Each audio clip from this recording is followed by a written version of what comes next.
Good afternoon, ladies and gentlemen, and everyone else. Boys and girls, children of all ages. I am Kurt Wuckert Jr. I'm not gonna be 1950s radio announcer voice, although I could be Casey Kasem. Maybe I'll do that someday. We're already getting off to a weird start with the top 40. So, okay, it's 2 p.m. Eastern Standard Time. I am all hopped up on caffeine, but not sugar, a little bit of cream, and lots of water. So, hope you're all well. I hope you like, subscribe, hit the alert bell so that you know every single time that we go live here, which is every Tuesday at 2 p.m. Eastern Standard Time. You should probably get that tattooed on the palms of your hands so that you know every week on Tuesday at 2 p.m. Eastern Standard Time to come here because you liked, you subscribed, and you hit the alert bell. All right, that's enough of that. So, it is a lovely October day. It is the last October Tuesday before Halloween, which means I get to wear a costume on Thursday, I think. So that's pretty exciting. As a father of 3, that's about the most exciting thing coming in my week, except for my guest who will be here shortly. We got Mr. Armen, I believe it is Azatyan. I should have asked him while we were in the green room before the show, but I'm sure we'll get it clarified when he comes on the air. If you have not already, I would like you to check out my pinned post. I have been in the middle of a series where I talk about the problems that holding Bitcoin causes to Bitcoin.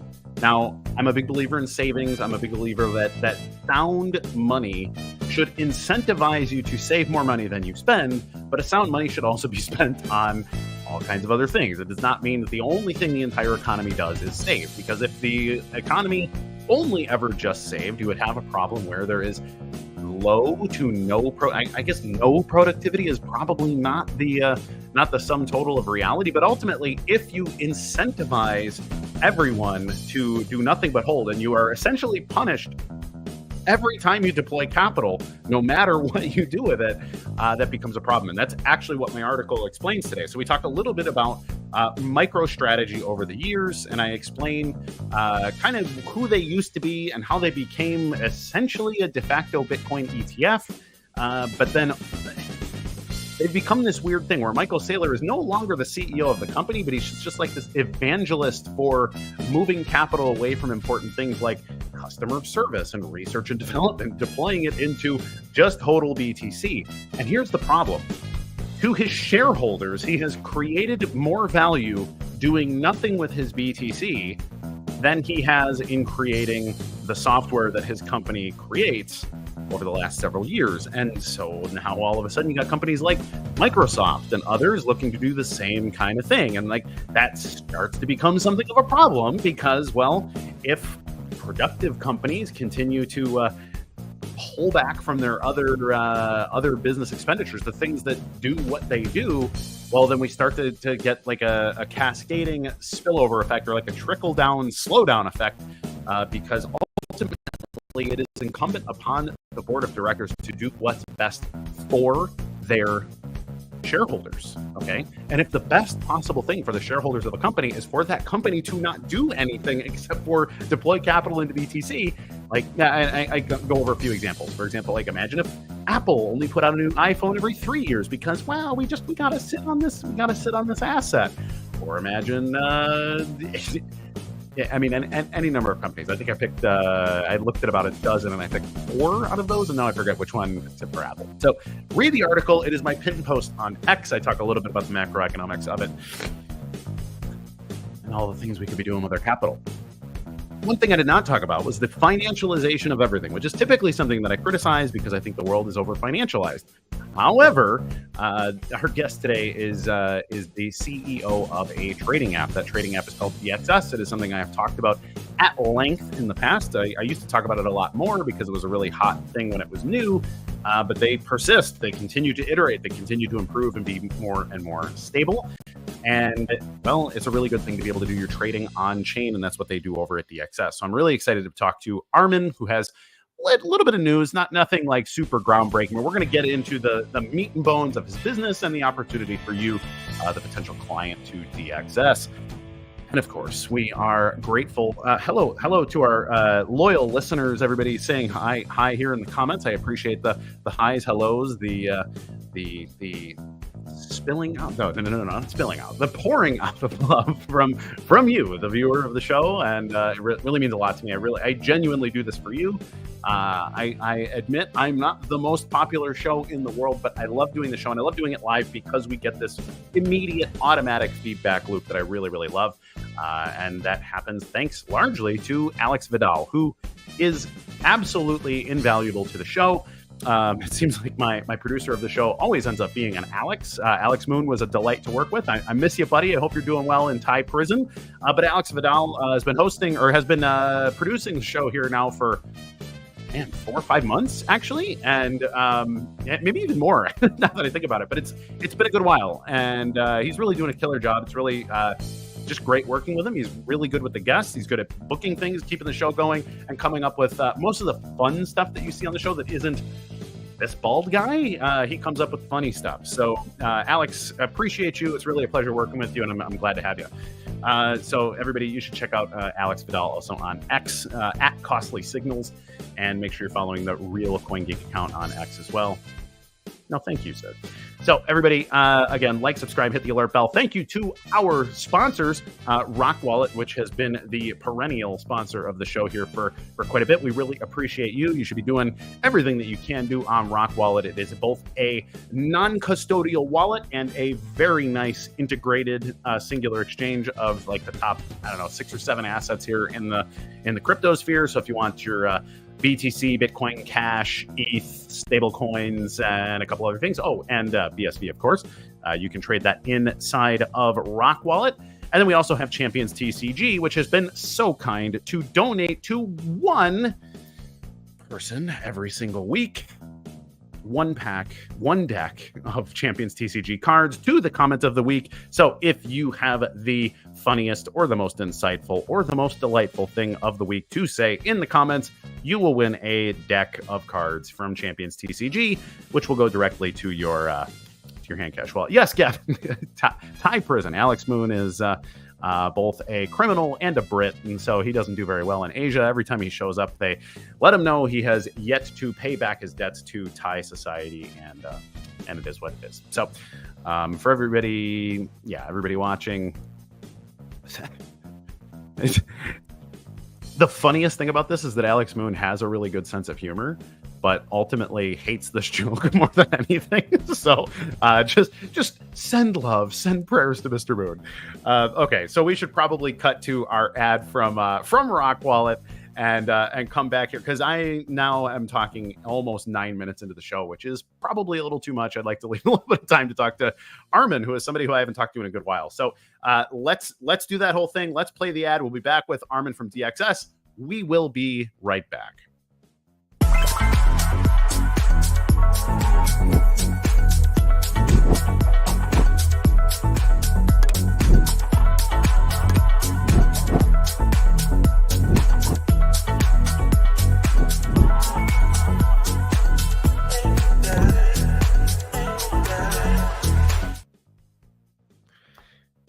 Hello, Armen.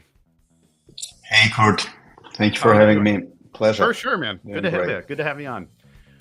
So let's first of all, what is the right way to pronounce your last name? Azatyan, was it pretty good, pretty close? Yeah, just the way it looks. Yeah, all Azatyan. Right. Love it. Awesome. So Armen, let's get right into it. DXS has been around. What was it called before? I know it had a name. I don't know if you're allowed to say it or if that's TDXP, but TDXP. A Canadian bank actually was stalking us to change the name. Yes, I recall there was a little bit of controversy because of the TD aspect of the name. Yeah. But yeah, I mean, you guys handled it really nicely. The new logo is beautiful. New brand is great. You guys have been around now for what's it been? 3, 4, maybe even a little more. It's been 4 years, or how long has it been now? Yeah, I think we launched in 2020. But we started development back in 2018, actually. Well, wow. Since inception of BSV. Well, yeah. we started development even before BSV. We were on top of BitShares, on top of EOS, Okay. Yeah. Funny, Other BitShares. I mean, dinosaur chains. EOS EOS comes up every once in a while, but I forgot about BitShares. Yeah. That's awesome. Very cool. So Yeah. what drew you to like big block Bitcoin fundamentally? Was there a problem over in like EOS BitShares that made you make that pivot, or was there just something that much more attractive about BSV or BCH or whatever it was that enticed you? Well, that's pretty simple. Transaction fees. Yeah, we want to record every trading action, every transaction basically on chain. One single trade takes like from 3 to dozen transactions, and we wanted to have everything on chain. DXS customer value is providing non-custodial access to global financial markets. Yeah, in order to keep it genuinely non-custodial, you need to basically record everything on the chain. Yeah, and even EOS fees were just too high. That's fascinating. So it's funny, the market the last I don't know 10 days or so has been, hey, are we bullish again? Is price going to go up? And now today we're hitting another, I don't even know if it's like quarterly high or something. We got BTC almost $73,000. BSV's up another 5-6% today across the market. All of a sudden everything's a little bit hot. I'm thinking maybe because we're close to the American election, and that always tends to get people excited. What's it like being in the trading side of this economy? I know the BSV people they have a very antagonistic relationship, I think, with is trading good? And I've always been like trading is necessary. It's good for liquidity. You need that kind of thing. But then there's the flip side of, well, we don't want everybody to just be a degenerate. Like, people actually have to work in the economy. Not everybody can, just sit on Robinhood all day. That's not real. But what are your thoughts about that? As the CEO of an exchange or a trading platform. Well, trading is just intrinsic to capitalism, right? And a lot of people perceive trading as some sort of evil, but I see it as a competition, basically. Yeah, you need to be better than others. The minority wins, majority loses by definition. So, yeah, our goal is just to level the playground, to make it fair for everybody. And trading of cryptocurrencies nowadays, it's like obviously total scam. But I wouldn't say that like stocks and the whole economy and everything is all like a big bubble. Yeah. Right. And just look at meme coins. Back in 2015, 17, we had some or fundamentals where seem to drive the share price, the token price. But nowadays, meme coins are like outperforming everything so much that it's becoming clear that market got educated, and they understand that no ambition, no like fake idea to change the world is actually better. Now everybody is just copying Dodge, that we are just a game. We're just a game. We're not trying to change the world, to make the things better. We're not trying to create actual value. So meme coins are outperforming the rest of the market folds and folds. Yeah. Well, even globally. Yeah. No, it's fascinating because you're right. Now we have Department of Government Efficiency, which sounds similar to Dodge. Dodge immediately skyrockets. It's just a game these days. And we certainly need a total cleansing of the market. But someday it comes, not yet. Right. Well, right. And it's funny because I've been saying the same thing for a lot of time now about even the S&P 500, and just be like, well, the fundamentals of the economy are broken. So at some point, this bubble's going to burst, and you're really going to wish you weren't just stuck in the S&P 500. But But if you've not been in the S&P 500 for the last 5 years, you've also lost out on incredible gains. And so it's a very weird risk proposition because we keep hitting all-time highs across all assets. We've got real estate, we have precious metals, you got your basic stocks, you have all your crypto nonsense, and it's like everything is just like whistling up at all-time highs. And like that's in the macro, that's a sell signal. But how big is that macro? Is it going to take another 2 or 3 years to burst? Like, you don't just want to be sitting in cash. But where do you fundamentals, go? There is a saying, it's more risky to be out of the market than in the market these days, because really inflation is skyrocketing across the world. And even though it's evident that stock market, crypto market, it's all like overvalued drastically, it's still the reality is that being out of the stocks, out of crypto, out of Bitcoin was more risky than waiting on the sidelines. Well, and that's actually what I've always really liked about DXS is that, and I remember telling people this, I used to talk about TDXP like 2-3 times a week. I'd make a post about it back when that was brand new and said, hey, this is really great because you can hold by proxy, you can hold BTC and BCH but just have your BSV, and you just have a long position, not a bunch of leverage, nothing crazy, but by all means, go like 1-to-1 on that and just hold BTC and BCH. And then you basically are holding the Bitcoin basket by default, and you have reduced the risk of being a sole BSV holder. Now, if you had done that starting circa, 2020 or 2021, well, shoot, you've made a whole lot more money than just sitting in your BSV. And so that is a huge opportunity that you have given just with your app.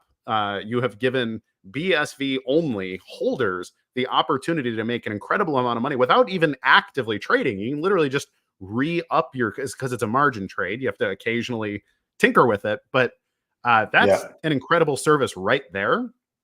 I'm curious. Just one thing to be fair, to be fair, Kurt. Well, holding BTC only would be better because BSV kept devaluating. We just back then we were like the entire BSV community was absolutely certain that we will just gradually go up in price. But the reality is that BSV depreciated like 99% against BTC since then. So yeah, well, today it looks like much better, really, because it's been like accumulating on the bottom for so long. So yeah, there is still a chance. We still believe in it. Yeah, but I believe that the actual show, the BSV show, starts after the total annihilation of the entire crypto space. Yeah, when majority of crypto assets, they just go to the abyss. Yeah, no, I agree. It's funny because I used to chart basically every day. I used to be very much involved in the financial side of these things because I was interested and said, well, guys in finance they seem to dress well and have nice cars and whatever else. But I grew tired of it. But I used to chart every day, and BSV for a very long time had a very strong trend against BTC even. But then, then it major collapse for almost, it's got to be 3 years now, but it's actually starting to build that upward trend again. For anybody paying attention, it's not that many people anymore, but it's a curiosity to see if you look at the BSV BTC pair, it's starting to show it's following a trend line up. Some sideways. So it's, yes. So what is your background? Did you have a tech background? Are you a finance guy, or what? Like, how did you get into any of this? Well, I'm a finance guy. I graduated from Financial Academy, and I used to do investment banking, like mergers, acquisitions, like IPO, research equity, all that kind of stuff. And I used to interact with the trading desk quite a lot. And then when back in 2016, I was running a little crypto fund, and that's how I got myself familiar with Bitcoin, with blockchain. And it would sound cliche, but Craig Wright really inspired me a lot. The idea of the single source of truth, the idea to fight back against corruption. It just sounded like something worth living for, really. And that was the cause we actually created DXS and started it. Yeah, that's funny. It was the same for me. You know, you listen to him talk, and it's like, man, he might be crazy, but I like the fundamentals behind what he's saying. Like, we want to live in a world. Like, I have kids. It's the same thing. It's like, you know what? It's great if I make money and, you know, my family is better, but wouldn't it be better if we made the world better for everybody? And that's the world my kids get to grow up in. And that's why I'm still here too. It really is not about Craig, but the things he said about that single source of truth, and global auditability and stopping fraud. It's funny. I actually sent, because I have a couple of friends that trade quite a bit, and I sent them the link to my show, and they're not like, they're close friends, so I don't usually push my content on them. But I said, hey, you should watch the show. We're talking about a trading app, and he's like, all the crypto, it's all money laundering. I was like, no, all the trades are on chain. It's all globally auditable. They use tokens and all. And he's like, all right, I guess I'll watch the show. So he's probably watching right now, my friend Andrew. So good to educate people on what you're doing. So, which leads to my next question. You probably something like 2 years ago adopted the STAS token protocol. Yes, we did. And you're making all trades tokens. Can you go over your tech stack a little bit? Like, what is actually happening on DXS that makes it different than any other decentralized exchange, or trading on like Magic Eden or something in the rest of the crypto ecosystem? Oh, well, first and foremost, we are using a blockchain that actually can scale. None of other decentralized exchanges do it. They call themselves decentralized, but they just can't scale their operations while remaining decentralized, genuinely decentralized. And decentralized actually means recording every transaction on the chain. It doesn't necessarily mean having all sorts of nodes, independently verifying all the transactions. The key to decentralization is that the history, the trading activity remains immutably recorded on the chain. All right. Yeah, and you said that we adopted STAS 2 years ago. That's not exactly true, because STAS is the protocol, and there was no infrastructure to handle it. And that's basically, it's been quite a while. We should have, based on our initial expectations, we should have conquered the entire world already by now. But but one of the crucial reasons we haven't yet, because we had to do, we're a B2C business, we focus on B2C, but we had to create a B2B product on our own, because there was basically no token protocol on top of BSV, and even more, there was no stablecoin, native stablecoin on top of BSV. So we were forced to create everything on our own. And thankfully, STAS, the creator of STAS protocol, he offered us a solution. It's just the on-chain layer 0 part, and you need a whole infrastructure to handle it. But we managed to create it, and we managed to solve the back-to-genesis on the indexer level. You don't really need to solve it on layer 0. Of course, it will feel great, to have a B2G validated by miners, but index based B2G solution is just as good for business. Yeah, and we had it solved. Yeah, we had it solved really, but and then we had to create a bridge to adopt popular stable coins to have them running on top of BSV using STAS protocol, STAS infrastructure. Yeah, and it took a lot of time. Yeah, and after we released all of the solutions, then it took like another year to fine tune, to improve it, like every bit by bit. Good things take time. We're like a team of 10 people. Yeah, it's not that much really, and it's just a lot of little things you need to tune day by day in order to make it usable, really usable. Yeah, but we're super lucky because we have customers and they provide feedback by simply using the product, by complaining what they don't like, and that's how we keep ourselves passionate about what they're doing, motivated, because we can actually feel through time how we're getting better every day.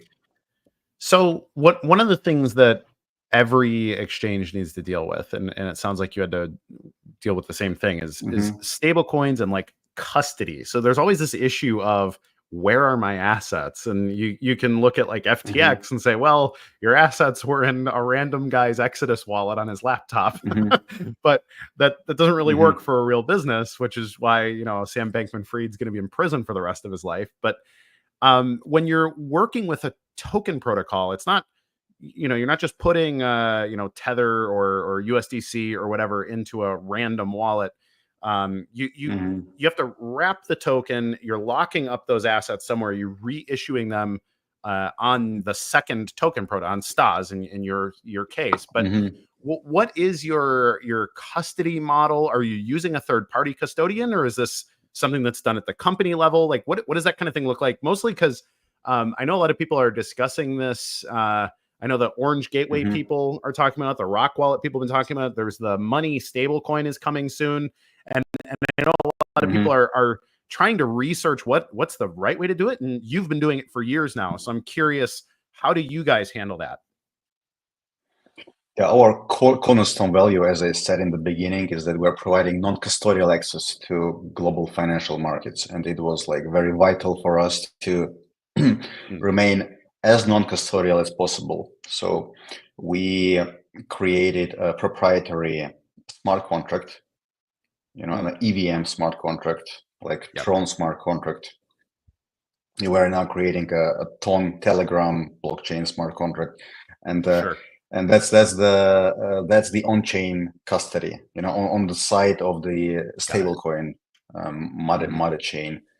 Yeah, and in order to, it's not like entirely non-custodial, but it's like akin, very, very close, because when you wrap, the ERC token into a STAS token, you lock the ERC into the smart contract, and you create a personal smart contract account inside the Ethereum chain, for example.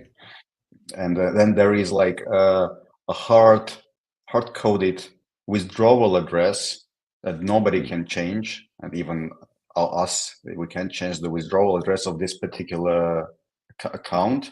So when you unwrap the STAS token back to ERC, the only way to withdraw it from the smart contract is to the address predefined before.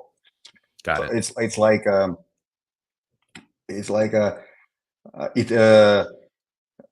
UX is not as good as it could be, because basically you can't withdraw to wherever you want. You can just withdraw to a single wallet. But we decided that it's just worth the trade-off.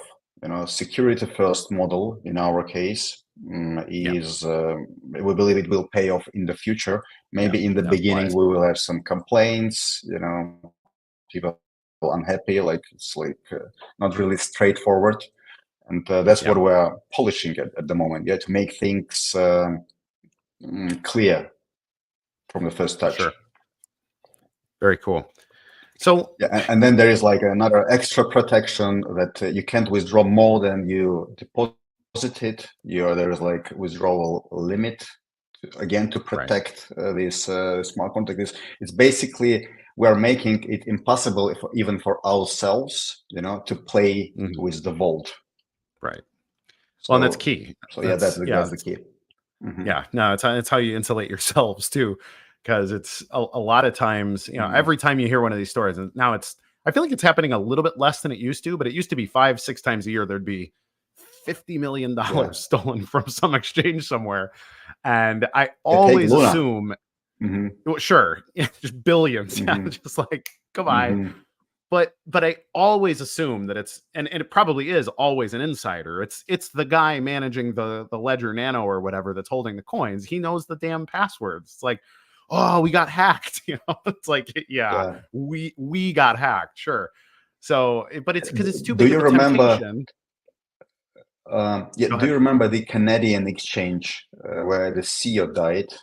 Rest in peace. Maybe quadruple disappeared in India. And the management convinced the entire user base that his encrypted laptop was the only place with the private key, so they just lost all of the money. Whoops. Absolutely insane.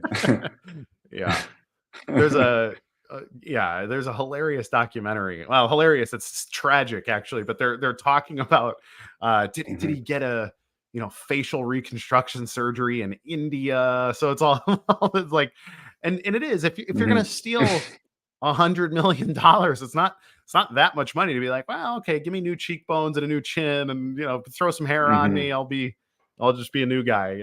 Like.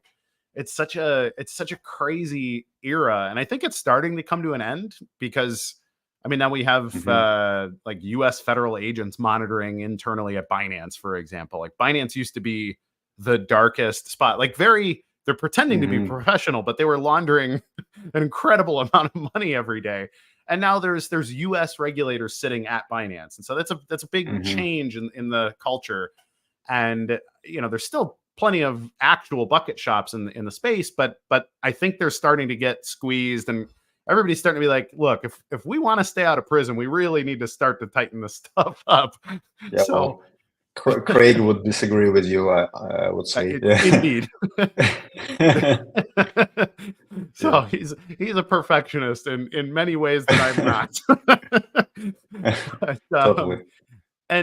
But to be fair, I don't think that they've had a change of heart. Like I don't think they've become good people, and I think this would be Craig's point: is they're still criminals. They're deciding to work their way in the direction of let's stay out of prison if we can.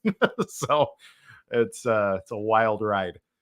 So one of the things you're working on is with your infrastructure, all the things you're developing. Like I mentioned, some of these other companies that could probably benefit from your technology. I'm curious.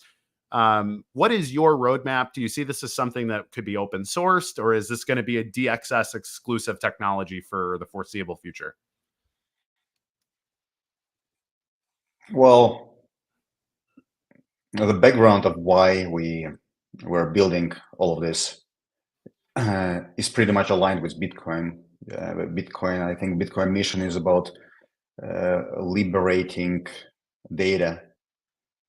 Like liberating database as a tool equally as accessible for everybody on the planet, on equal terms.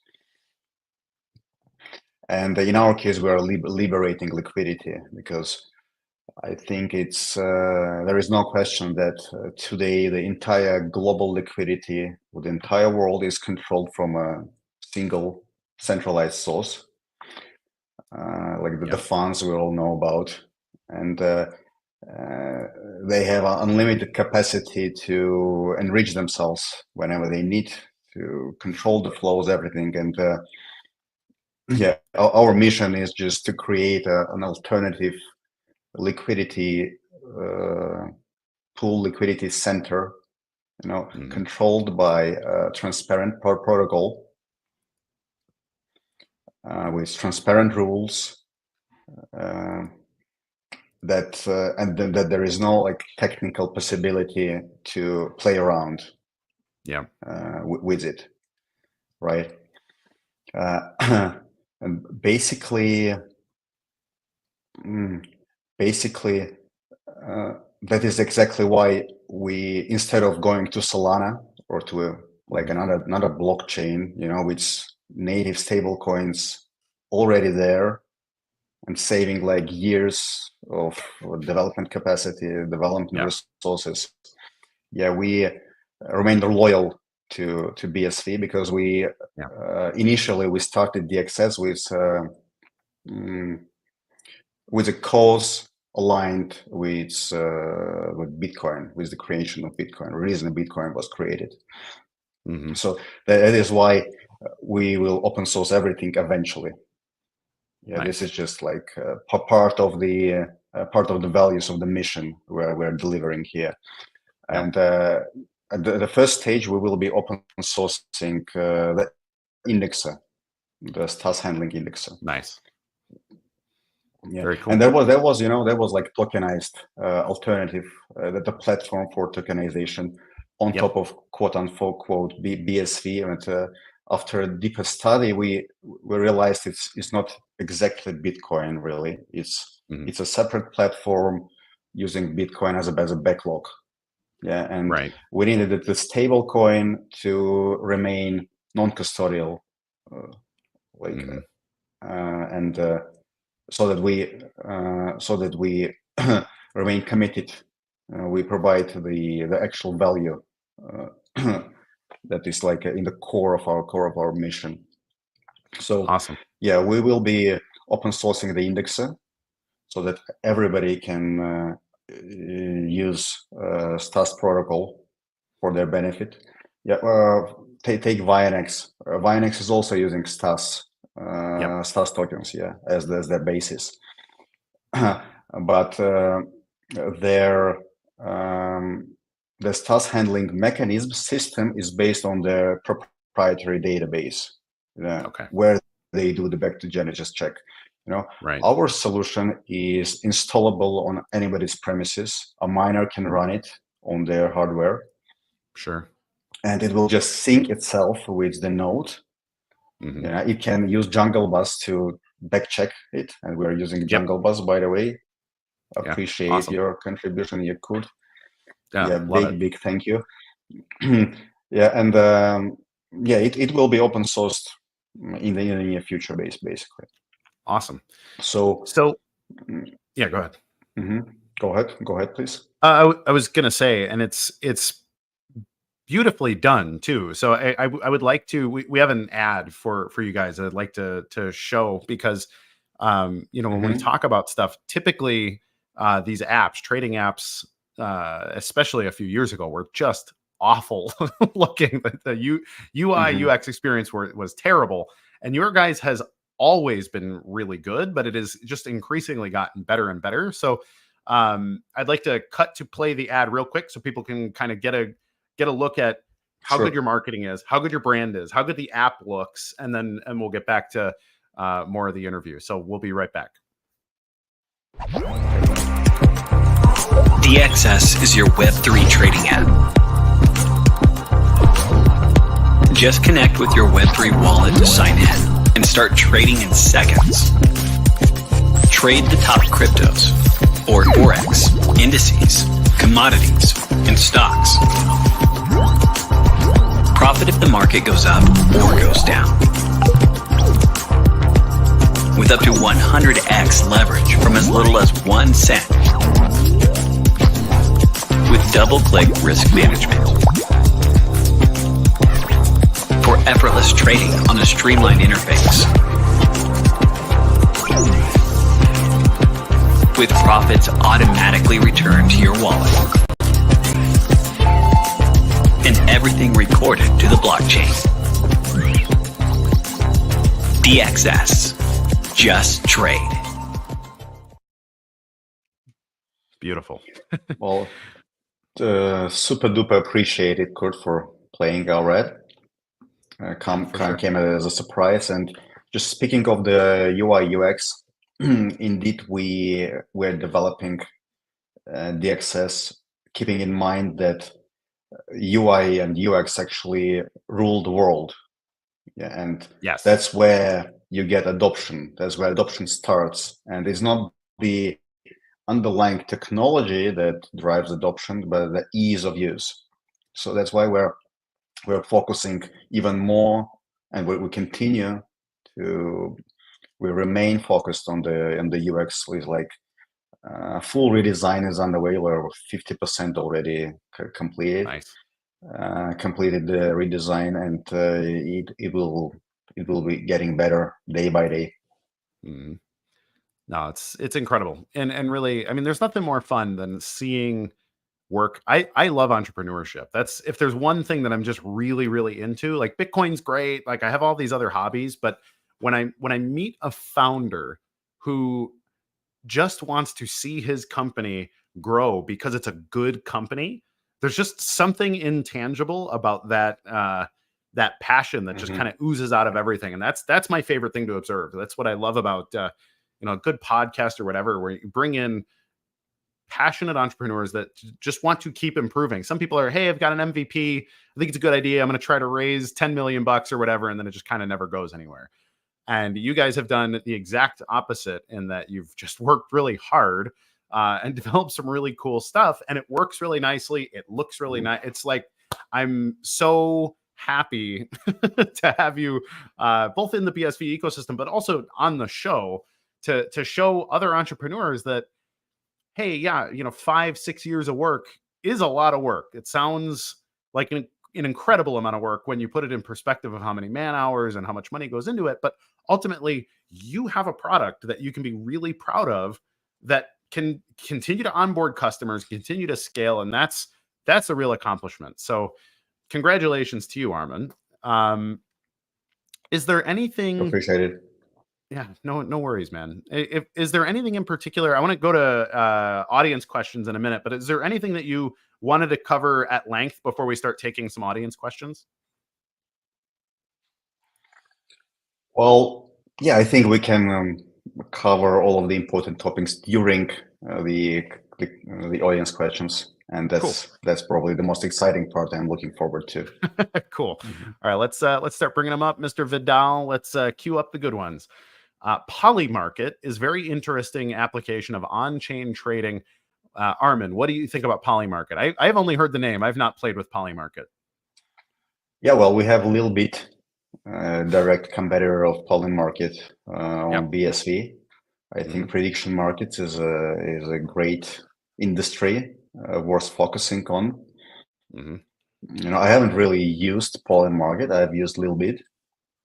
Yeah. And yeah, but it's like it's more like casino, really. Well, for me, like a guessing game, and trading. What's important? Something I wanted to mention when you were we were talking about the holding part. Yeah, throughout the years, I believe that holding doesn't work more often than not, really, because it's really important to know when to sell. Yeah, and DXS and the UI of DXS is about getting good at trading. Getting your trading skill improved, and unlike Polymarket, for example, and unlike prediction markets in particular, trading is a skill that can bring you financial freedom, consistent financial freedom. And well, before I got into trading, I had the impression that trading is just about luck. Yeah, you just bet on one side, you win, you lose, but really it's a skill. And by following some of the more successful traders on DXS, I can see that you can be genuinely, consistently profitable throughout the years. Yeah, and that's what DXS is about. Yeah, it's not about just holding and hoping, praying you get lucky. It's about developing a skill to be better than others. Trading is a competition. Really, it's like a sport. Yeah, it's a game of emotion. It's like about mastering your emotional skill set, and then becoming financially freedom. By improving yourself. Yeah, and there's like another great thing about trading, and why I prefer trading against prediction markets is that really. Well, in life, when you do something wrong, it's not always not wrong like physically, but when your perception is wrong, when you think wrongfully about some stuff, and it drives your decisions, it drives your actions, and it takes a lot of time to get a feedback from reality and to realize that you were wrong back then. You perceived the situation. In trading, the reception is often instant. It's like when you get greedy, you almost instantly lose money. And then you after like 10, 20 reps, you realize like, hey, I got greedy here. It triggered this step, this move, and then you got pizza in the face, whatever. And it's psychological. That's what I came to really like about it, is that you can look at it and be very sterile and just look at lines on a chart and treat it like it's a puzzle. You can be very autistic about it essentially and treat the whole thing like a math problem, or you can be really high like emotional intelligence and realize that you can also treat it like a psychology problem. And both are effective. There are very good math-based traders and there are very good psychology-based traders, and that's always been the fascinating thing to me. So I like that point, that it's more like a sport.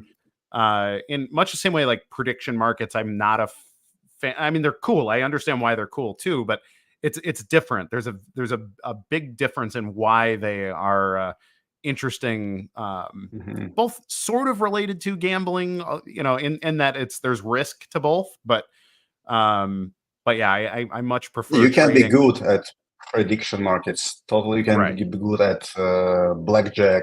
You can really be a professional prediction market player, but the luck component is just bigger there.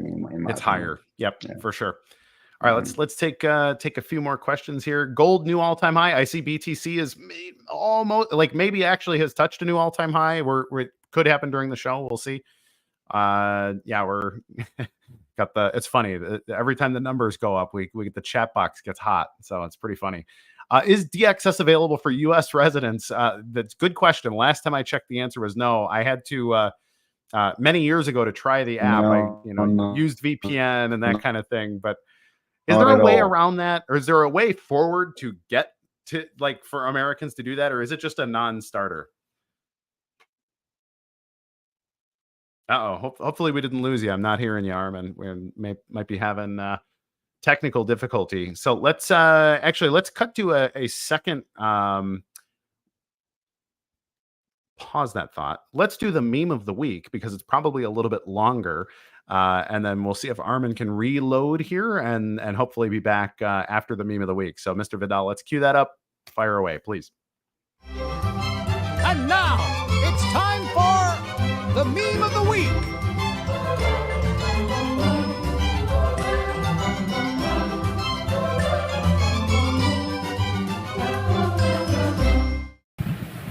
Thank you, Colby Smith with the FT. You've described calls for widespread tariffs as deeply misguided, and the IMF today has warned that such policies will dent global growth. Can you elaborate more on the near-term economic impact of these policies and over a longer time horizon? How concerned are you about the potential impact of the dollar's status as the world's reserve currency? Let's see.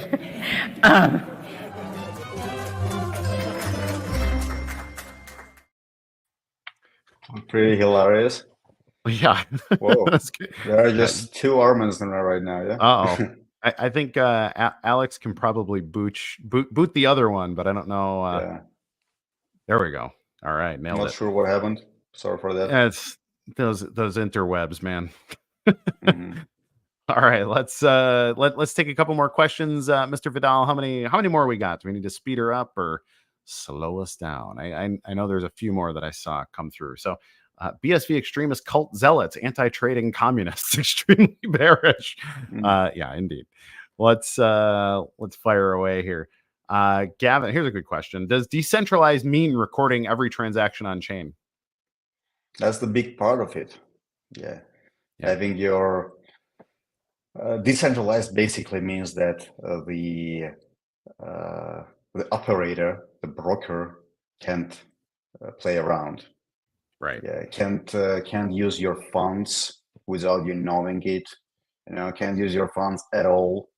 Like your balance remains non-custodial. At some point, even your open interest, open trades will also be non-custodial. They're not yet. Yeah. But yeah, generally speaking, the most crucial part of decentralized is having every trade, every action, every trade interaction having on the chain.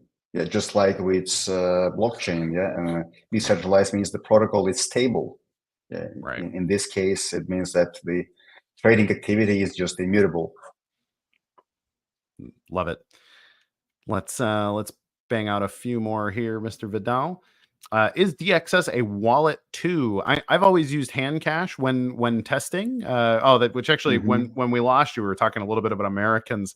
I did go and get a VPN and make a couple of trades to test out the tooling, but it's I think I technically violated some kind of federal law by doing so. But for a couple of pennies, I guess I'll take the risk.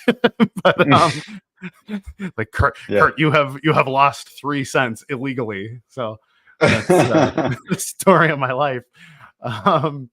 What is the wallet situation? Last I recall, anyways, and it's been a long time now, but you had hand cash and a few others that you could connect. But I believe you also have your own wallet that was developed in house. That's correct. In order to trade STAS tokens or to use STAS tokens as collateral, the stable coins basically wrapped into STAS tokens, we had to develop our own wallet. It's called Fiarin.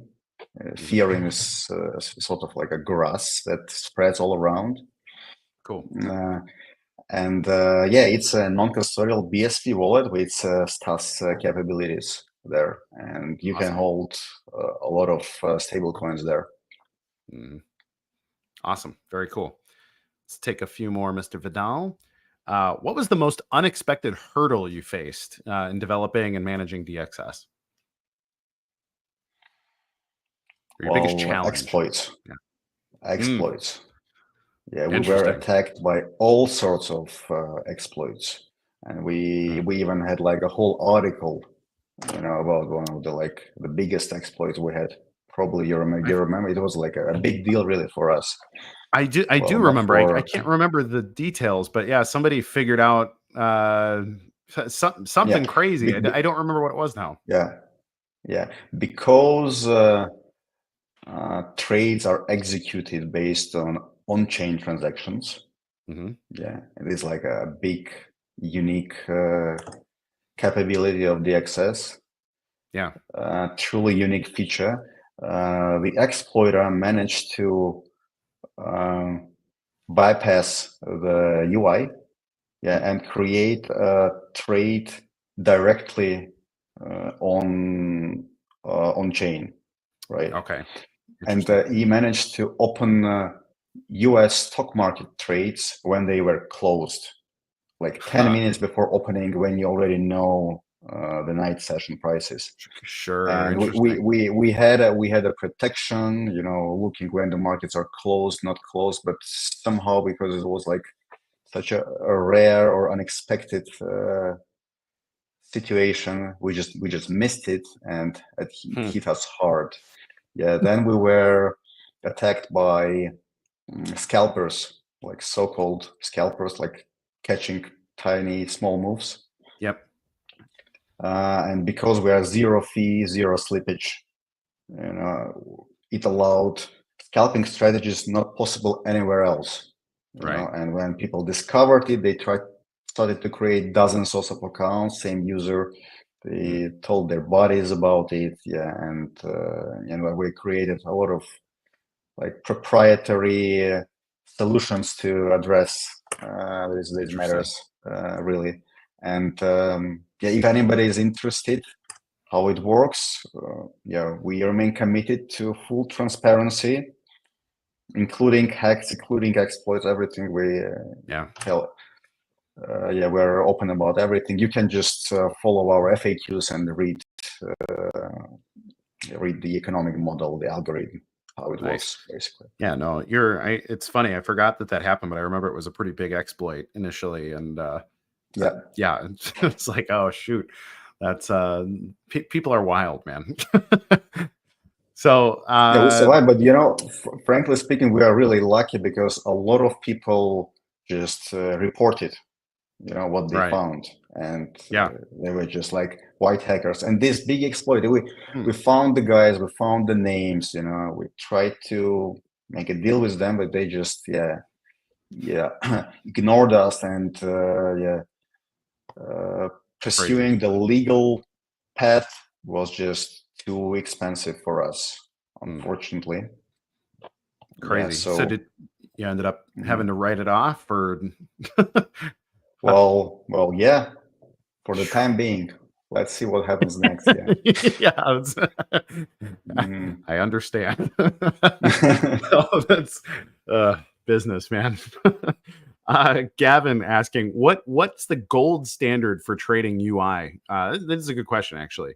I recall in 2017 when Binance was in the US and we just loved it. In my experience, actually, the best trading experience I ever had was probably Bitfinex, like circa 2016 to 2019 era. Bitfinex was like 10 times better than anybody else. I don't know. I haven't really used a typical trading app in a long time, but at the time that was the best. Bitfinex was killer. But what, in your experience, what is the best trading app? I think it's quantifiable, really. What's the good UI versus bad UI? Quantifiable by simply calculating how many clicks you need to do to set a stop loss, how much time you need to go through your trades. And we have prepared a benchmarking table. Because I'm a trader myself, and we developed DXS UI UX keeping this in mind, and we are far ahead in terms of number of clicks to set a stop loss, for example. And I always, every time we talk about UI UX, I always love to mention that DXS is the only trading application where you can actually see your entire risk in the market right now. Like how much will you lose if all trades go against you? Completely. And there is no such thing anywhere else. You need to do some clicks. You need to go deeper in order to understand how much money will you lose in case the trade goes against you. And then double click risk management, all that kind of stuff. But if taking us excluding the access from the benchmarking, I would say probably BitGet today provides the easiest risk management. Risk management is absolutely key. For trading. It's not about the way it looks. It's about the way how easy it is to risk manage. Because in the heat of the moment, you really it's often that you just don't have time to set a stop loss. Because it takes so many clicks to do it that you just skip it. You just skip it, and then you forget about it, and then you just it goes completely crazy. So really, that's the key. And the BitGet with risk management, I believe, is the most user friendly today. Yeah. No, good point. And actually, you make the point that risk management being the most important thing shows that you're a real life Gopnik. Oh man, I'll take it as a compliment. Yeah, that's he's a New Yorker. I don't know if he realizes that can be quite an insult in certain places, but not in BSV. So, but yeah, the that risk management really is the key. That's what a professional trader actually cares about, is how setting a trailing stop loss or taking profits on a scale, for example, is the kind of tooling that which is what I liked about Bitfinex back in the day. But yeah, it's solid. I think we have time. Actually, we're a little bit over time, but I'd like to take like one or two more questions, and then any closing thought. Yeah, go ahead. Can I take a question from a tough question from Twitter? Sure. I believe it was Randy who asked it. So yeah, the background of the question is that we are building an autonomous liquidity pool protocol, and in the early days we had deficit trading sessions. Deficit trading sessions means you don't get your profits paid in full. Right. And well, the good thing is that we haven't had a deficit trading session for like over 2 years now. And it's like a huge achievement, really. But since early days, there are quite a few users, early customers whom we love, obviously, and we're very grateful to them. But they have like unpaid profits, like sort of a commitment of DXS, to pay them. And, just addressing Randy's questions, when are we getting paid here? And really nothing changed here. The faster we grow, the faster everybody gets paid. And you get paid after you basically became a non-cash liquidity provider in this case. And you'll get paid after cash liquidity providers get paid. And if you will follow the terms, well, every user needs to accept a warning, a disclaimer when you sign up. And it's really like a big thing. We say that profits are not guaranteed. Right. To be frank, profits are not guaranteed anywhere on any exchange, any broker, even like Chicago Mercantile Exchange had like liquidity crunches and everything. And that's just the reality, And today we pay APY, annual return of 7.8% based on last 3 years. The thing is that 7.8% is based on a very tiny user base. And when we grow, when we actually get adoption from stablecoin holders and traders, and when we have like not 300 customers, but 30,000 or 3,000, the APIs will just skyrocket. It will be like an equity-like return, really. Sure. Not like passive income staking type of return. And it's gonna be everybody will get paid pretty quickly, and we're working super hard to deliver growth here. Yeah, for sure. And thanks, Randy, for keeping us like challenged. Yeah, no, absolutely. Any closing thoughts? We're a little bit over, so we gotta wrap this one up. Sure. Well, thank you. No thoughts really, but just gratefulness to you, Kurt, for your hard work throughout all these years. And if you have connections in money, money stablecoin, I would really love for money to use the STAS token infrastructure.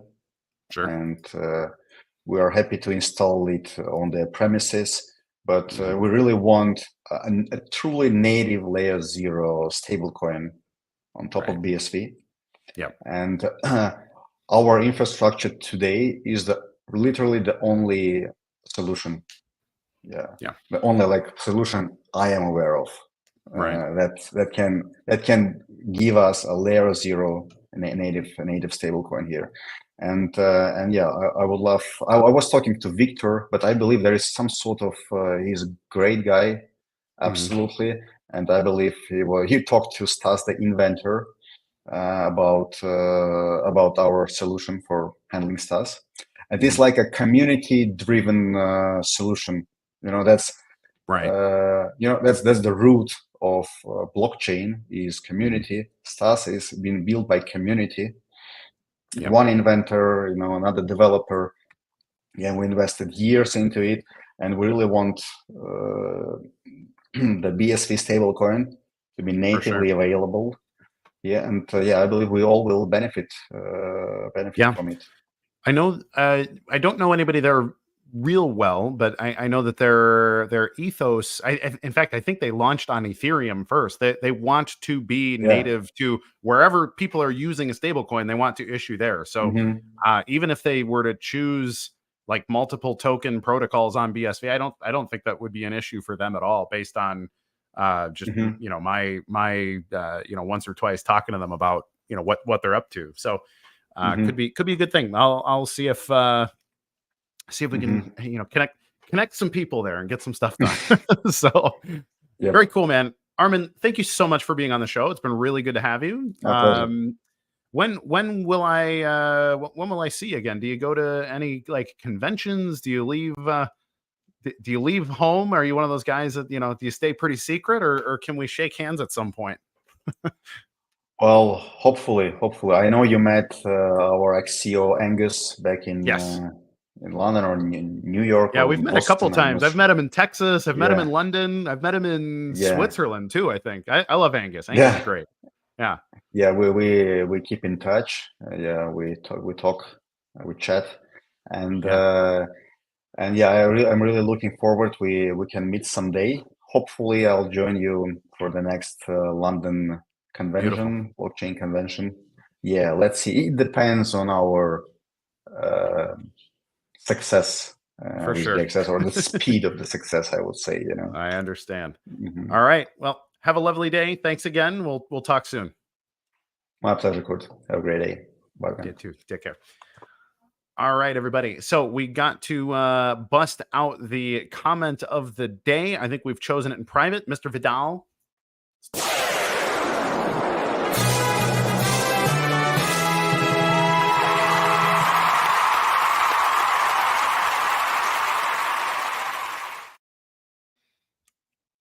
Mr. Gavin. Gavin Gregory. We'll leave it there. Gavin Mail. Please reach out to the Real Coin Geek account on X with your hand cash handle, and we'll get you the prize from Champions TCG. Thank you, Champions TCG, for donating a prize pack every single episode. You guys are great. We are big supporters, and we appreciate your mutual support for the show here.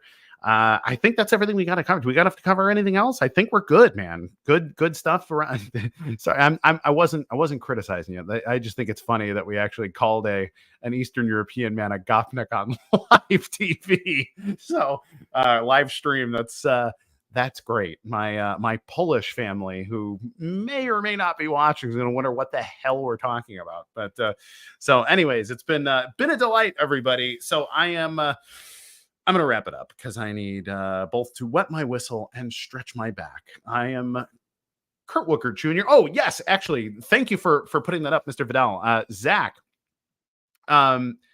wins. Zach Wiener. Zach, developing Zach. He has a lot of monikers and nicknames around the place, which actually should tell you how important he is to us. Is made some absolutely remarkable isn't even a good enough word. It really is miraculous, the amount of progress that has been made over the last few weeks here. I'm told, I haven't spoken directly to anybody, but I'm going to be meeting up with people closest to him tomorrow, actually. Zach has been able to speak at least a little bit, and he has use of both hands at least a little bit, which is just unbelievable, absolutely miraculous, because of the nature of being really unaware of how long he was oxygen deprived to his brain, multiple strokes, like lots of very, very, very scary, critical medical events happening to Zach, and he is in a position where we weren't sure what was going to happen next with Zach for a very long time, and so the fact that he is doing as well as he's doing is itself a miracle. I don't want to overstate it, but he's got a very long road ahead of him. Either way, even best case scenario, like we're talking a lot of work here coming forward, but Zach is very, very strong. There has been an incredible amount of outreach from the community that I am so proud to see. People that have been both really close to Zach and also people that just kind of casually interact with him on social media, or people casually in the BSV ecosystem reaching out, really showing just how powerful community can be. And we're small, but we are tight and we are passionate. And Zach, if you are watching, if by any chance you happen to be listening to the CoinGeek Weekly live stream from your hospital bed, I want you to know that I miss you, buddy. I really hope you're doing well.